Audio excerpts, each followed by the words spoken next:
ครับผมเมื่อนี้ทางอุตรดิตถ์หลังจากเดินทางมาเหนื่อยๆเนาะเพราะว่ารถติดไฟแดงพี่น้องสิไปตลาดอ่างศิลาไปหาซื้อปูไปกินก่อนนะมื้อนี้มีนัดกับ FC กับน้องชายฮักไว้ซื้อย่ำปูเนาะเดี๋ยวก็จะมาเบิ่งผมก็บ่ได้ลงหลายคลิปครับเพราะว่าผมก็ตอนนี้มันติดภารกิจหลายอย่างครับเพราะว่านี่แหละนานๆก็เฮาบ่ลงเลยก็คนติดตามก็บ่ค่อย ครับก็ FC ทั้งหลายนะผมก็สินี่ครับผมกำลังสิไปอ่างศิลาครับอ่างศิลาบางแสนเนาะหลังจากที่ไปส่งของมาแล้วก็ครับสิไปตลาดอ่างศิลาหาเบิ่งปูเบิ่งหยังเบิ่งมะพร้าวกะทิโอ้พี่น้องผมมานี่ผมมาซื้อมะพร้าวกะทิผมมากับญาติปักแหว่เนาะที่กินเนาะเรามากินมะพร้าวกะทินี่ญาติปักแหว่ครับอยู่นี่มีขายครับตลาดอ่างศิลาครับตอนนี้ผมก็เดินทางมากำลังสีเดียวเขาตลาดอ่างศิลานะครับเดี๋ยวจังมาเบิ่งกันเนาะครับเดี๋ยวถ่ายจักหน่อยครับผม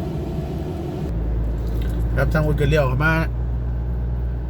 เส้นตลาดอ่างศิลาเนาะแต่ว่าโอ้รถขึ้นลวงเถอะเนาะพี่น้องมือในวันเสาร์พ่อวันเสาร์ทุกวันวันเสาร์ครับถนนโล่งครับมาถึงมองนี่ก็ก็บรรยากาศเก่าๆเคยมาเที่ยวแต่ก่อนนี่มาเที่ยวตลอดพี่น้องเส้นนี้เมื่อนี้ก็มีโอกาสได้มาครับประกาศถ่ายทอดวิถีชีวิตของชาวจังหวัดชลบุรีให้ดูตลาดอ่างศิลาเนาะเขาเจ้าก็เอามันเป็นแพปลาครับเป็นแพปลาเขาเจ้าก็เอาปลาเมื่อขึ้นแพมันลงขายนี่แหละอ่างศิลานี่แหละขึ้นซื้อแล้วครับอยู่นี่ก็ได้ต้องไปขับรถกระบะมาบ่ค่อยอันนั้นมันเป็นเกียร์นะมันเนาะมันเป็นเกียร์ออโต้คุณนะครับมีโคกหินโคกอย่างนี้ครับเป็นบ่ครับ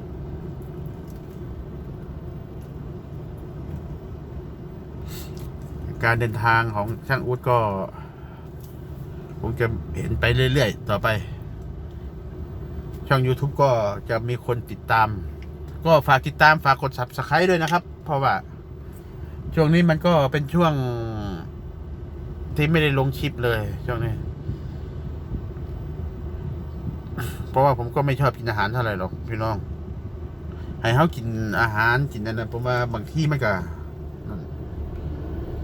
ต้องแม่จ๋าก็บ่ได้ไปแวะหาคนนะครับอยู่อุดรเดี๋ยวมือได้ไปแวะหาแม่จ๋าเสียเป็นทำกับเขาจะกินแซ่บๆพี่น้องFC เพิ่นก็ได้ ครับรอจากหน่อยนะครับครับผมพอดีแหละอ๋อฮัลโหลนี่ใช่เลยนี่ใกล้ถึงตลาดอ่างศิลาแล้วรออยู่นะครับครับโอ้อันนี้ใช้ YouTube อยู่ในแป๊บนึงครับผมเอาเบิ้งไปเรื่อยๆพี่น้อง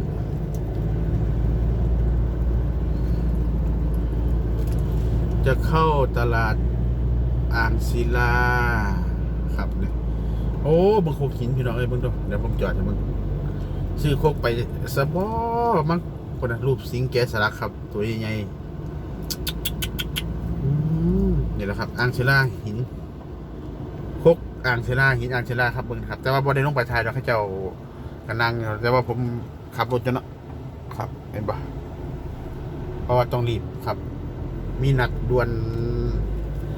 ครับแป๊บนึงครับถ่ายจังหน่อยไปนั่น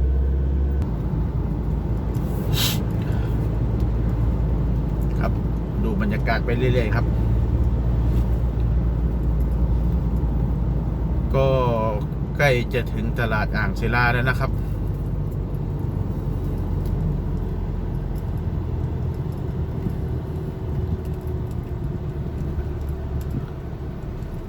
หา ารที่อร่อยมากเลยอยู่ที่ในอ่างศิลานี่เป็นกุ้งหอยปูปลาเป็นว่าจะของทะเลครับ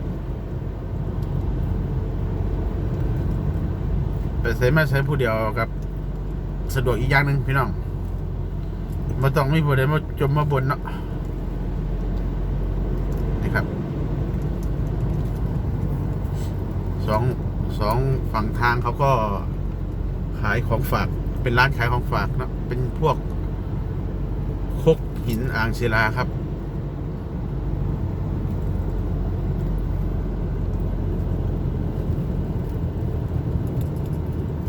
ได้มาเส้นนี้แล้วก็คิดถึงลูกชายน้องปักครับผมก็แต่ก่อนมาบ่อยกับลูก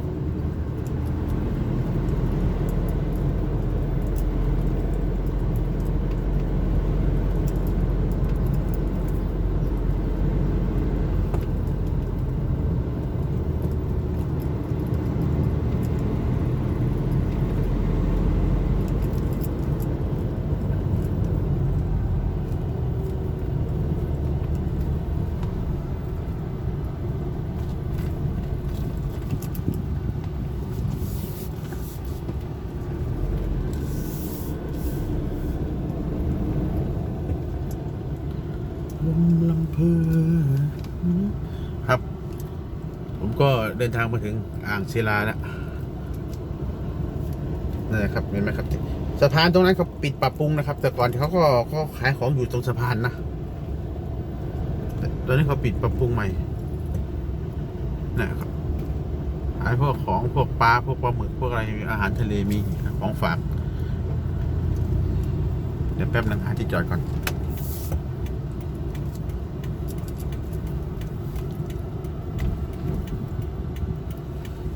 มาถึงนี่แล้วก็เลี้ยวเข้าที่จอดตรงลานจอดหาจอดได้ทุกที่แล้วครับตัวนี้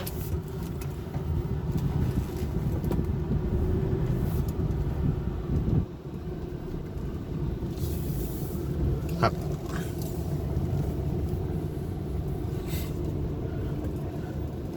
ผู้ใดอยู่ใกล้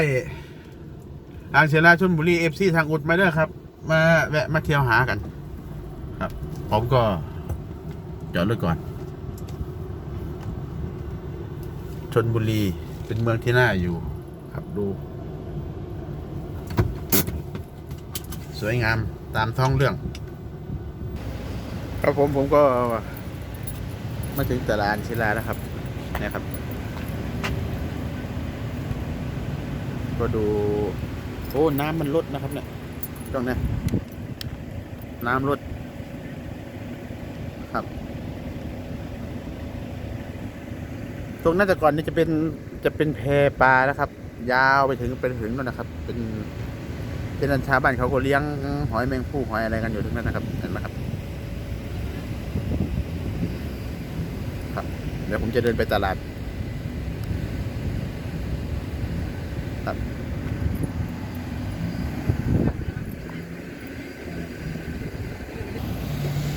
ครับทริปนี้ก็ดูกันยาวๆคนเยอะเหมือนกันครับ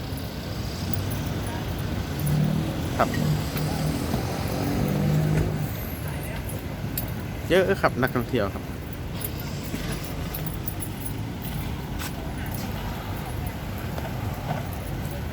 กุ้งหอยปูปลา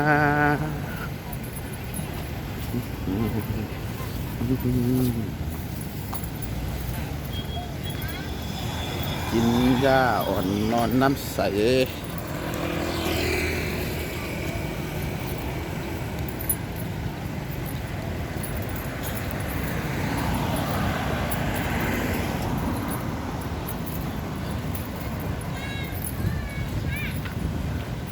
ครับนะครับผมก็มาถึงตลาดประมงพื้นบ้านอ่างศิลาหาสูตรปูน้องพี่น้องมาเด้อ FC ผู้ใดอยู่ทางอุดรก็ลงมาเที่ยวนะครับเดี๋ยวพามาเที่ยวเม็ดมะขาวแดงต้มขังผมแดงจ้า ดูปลาเก๋าครับ อันนี้120จ้ะอันนี้100จ้ะเป็นคน150จ้ะ เก๋าใหญ่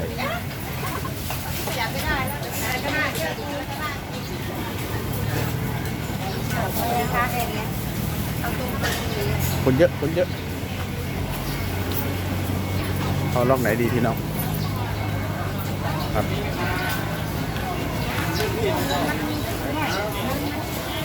เนี่ยครับ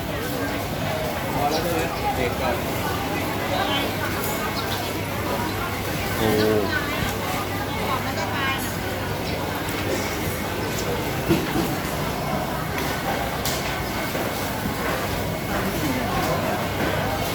คนเยอะมากครับในตลาดเนี่ยจ้างอุดก็จะซื้อไปแล้วก็ไปจ้างคนหนึ่งอีกเพราะว่าที่บ้านไม่มีแม่บ้านไม่ได้ทำอะไร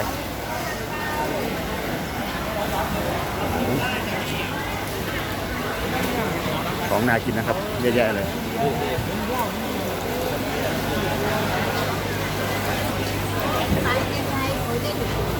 นี่โลละ500ครับปู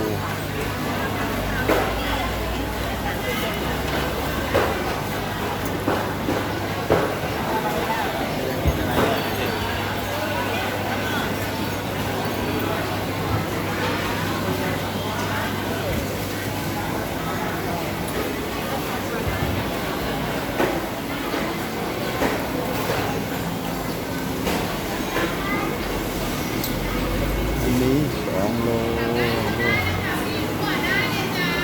นะครับราคาปูครับอันนี้มีไข่ไหมฮะครับปูครับเยอะแยะเลย มาพี่ปลาหมึกครับพี่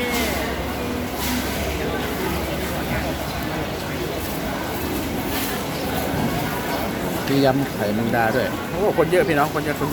ยอะอีหลี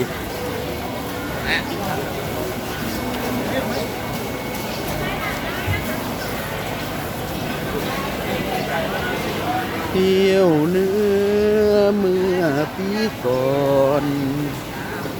แม่ห้องสอนนครหมอกขาวอันนี้โลละ650ครับ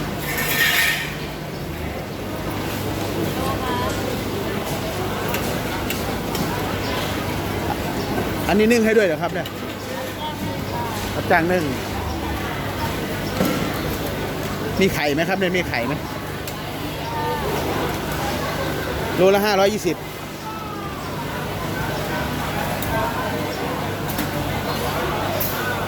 ครับไข่เต็มเลย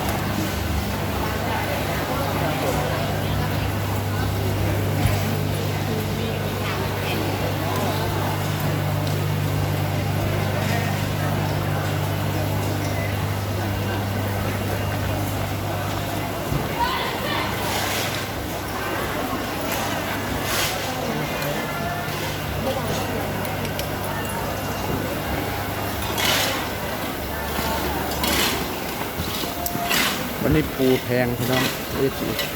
อันนี้โลเท่าไหร่ครับ520จ้ะ520อันนั้น420มีไข่ไหมครับ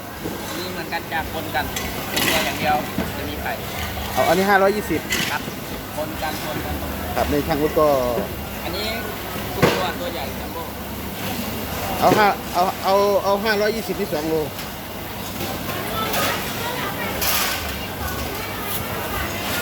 นะครับเดี๋ยวเอาตัวไข่นะ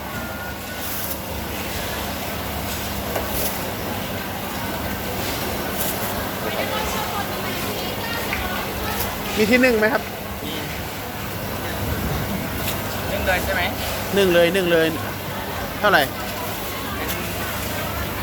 เอา2 โลนะเนี่ยผมก็ซื้อปู1,100พอดี 1,100เดี๋ยวแป๊บนึงไก่ทำคนเดียวลำบากนะครับ5 นาที กี่นาทีนะครับ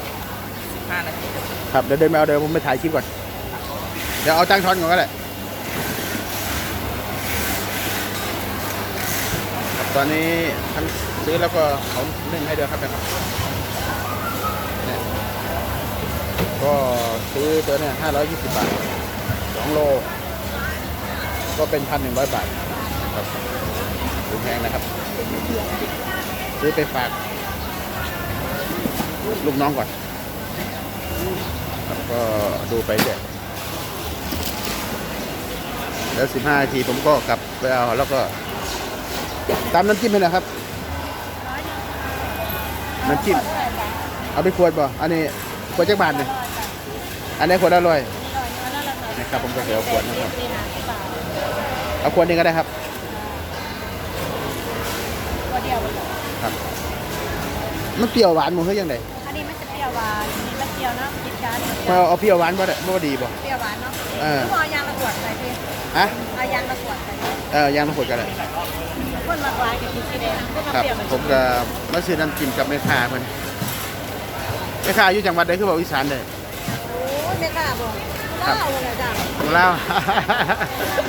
เป็นน้ำก็ไก่ดิ ขอถ่าย YouTube เลยเด้อ อ่า ถ่าย YouTube ครับจักบาทครับ ปล่อยได้จ้ะ 100 พอดีบ่ครับไปแล้วครับผมครับนะครับผมมีปลาหมึกแห้งครับ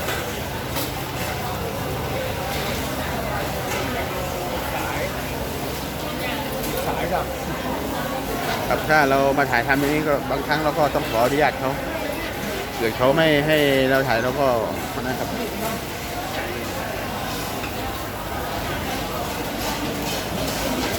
ก็เดินมาถึงที่นี้นะครับสุดโอ้คนเยอะวันนี้ครับเป็นวันเสาร์แล้ว ปลาย่างกระเป๋า วันเสาร์แล้วก็มีปลาหมึกด้วยปลาหมึกนี่จะเอาทำยังไงเนาะปลาหมึกนี่เนาะครับ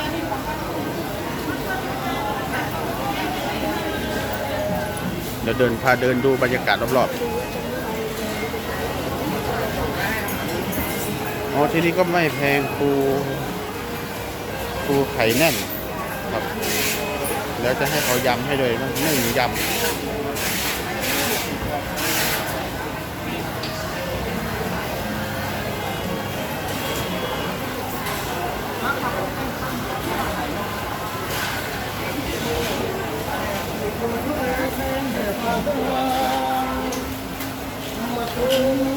เราลืมซ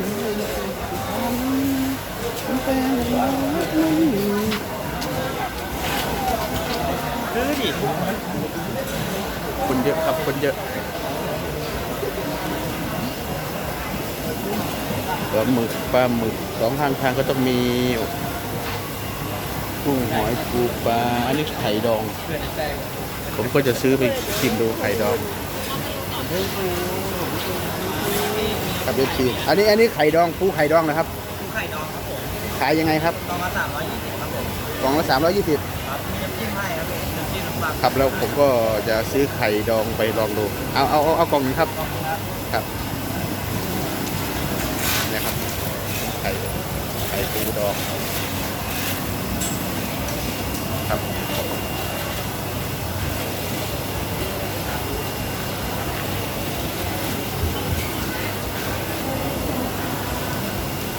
เท่าไหร่นะหนู320ครับผม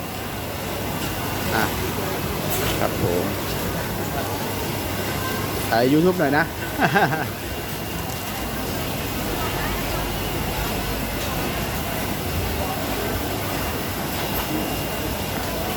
ครับก็จะลองเข้าไปชิมดูไข่ปูดอง วันนี้ก็ไม่ได้เอาไม้มาด้วยครับ ขอบคุณนะคะ ครับผมก็ดูปลาดูอะไรไปเรื่อยๆครับ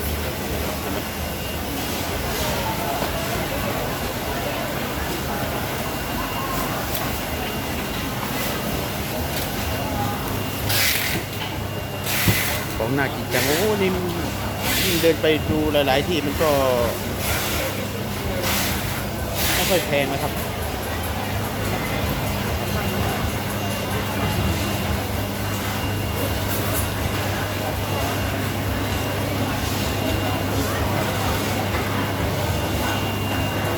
คนเยอะ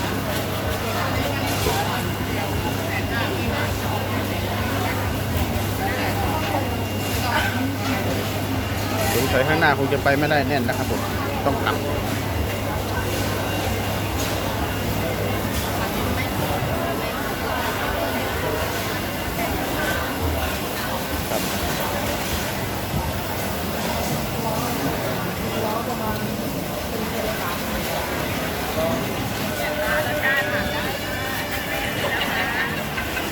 ครับก็ อ๋อระวัง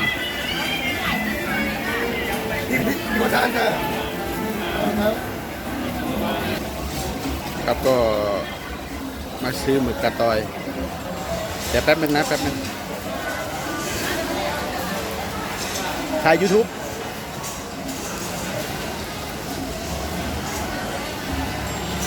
นะครับครับผม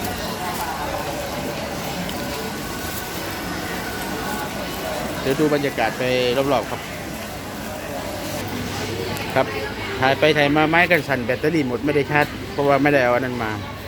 เดี๋ยวก็ต้องใช้มือเลยทีนี้พี่น้องเดี๋ยวช่างอุ๊บก็จะเดินไปเอาปูที่1ไว้15 นาทีผมจะถึง15 นาทีแล้วครับ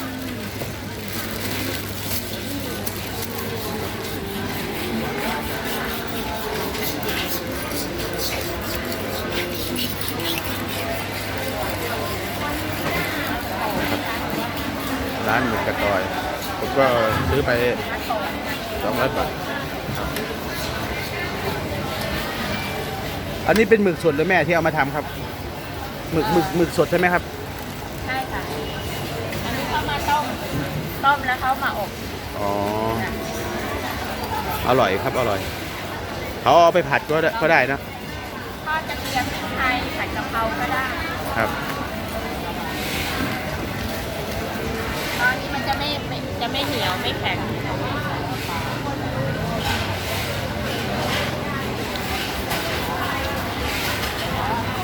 เดี๋ยวช่างอุดไปเอาปูที่1ไว้ แล้วนึกว่าจองที่แล้วก็จะมีอาหารให้เราแต่ว่าผมฝากให้มันเลี้ยงด้วย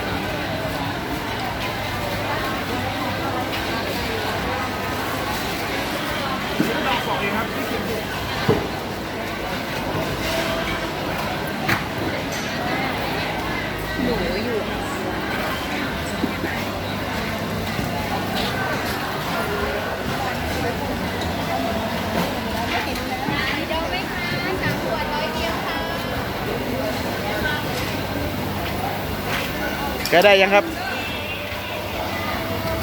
ครับนี่คนหนึ่ง ประมาณ5 นาที มายืนรอก็ได้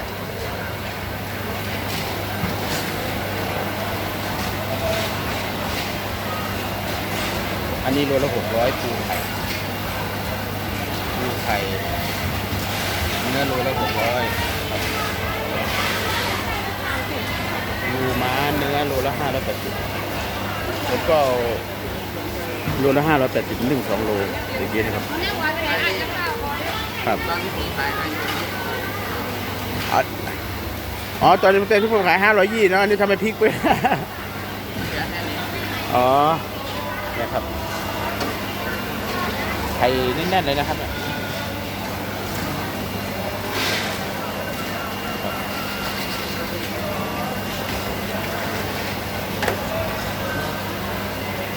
ใครอยากจะกินอยากจะปูสดๆอย่างนี้ก็ต้องมาแวะหาช่างอุดจะพามาอ่างศิลาครับนี่ก็เขตนี้ก็บ้านผมนะครับเมืองชนครับแต่ก่อนที่ผมอยู่นี่มานานผมย้ายไปอยู่จังหวัดสมุทรปราการครับดู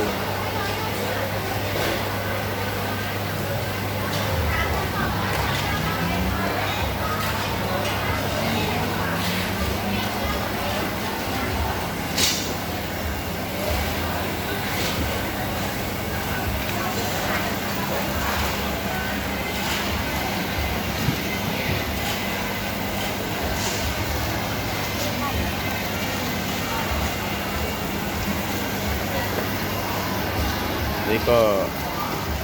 จะมีกุ้งตลาดสดมีทั้งกุ้งหอยและก็ปูปลาครับ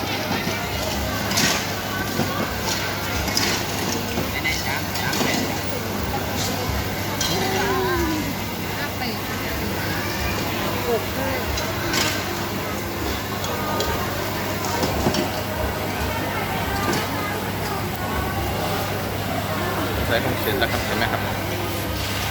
นึ่งบริการนึ่งด้วยนะครับ ซื้อแล้วก็ให้พ่อค้านึ่งให้เลย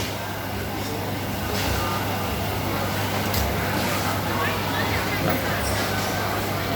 ก็คลิปช่างอุดก็ไม่ได้ลงมานานลงหลายวันครับต่อไปก็จะเห็นน้องช่างอุดเดินถ่ายคลิปอย่างนี้ไปเรื่อยๆทุกจังหวัดเพราะว่าผมก็ชอบบรรยากาศแบบนี้ชอบเดินถ่ายชอบอะไรครับก็ดูกันไปเรื่อยๆ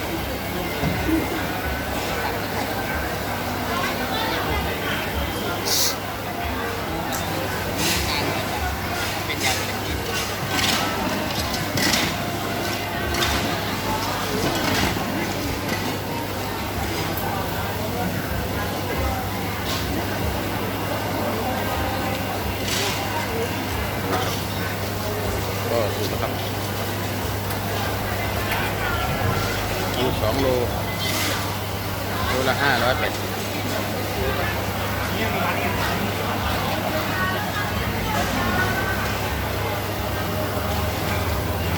ครับช่างอุดก็ขอจบคลิปเพียงเท่านี้นะครับผมขอบคุณทุกที่มาติดตามแล้วก็ขอบคุณทุกกำลังแรงใจนะครับผมสวัสดีครับ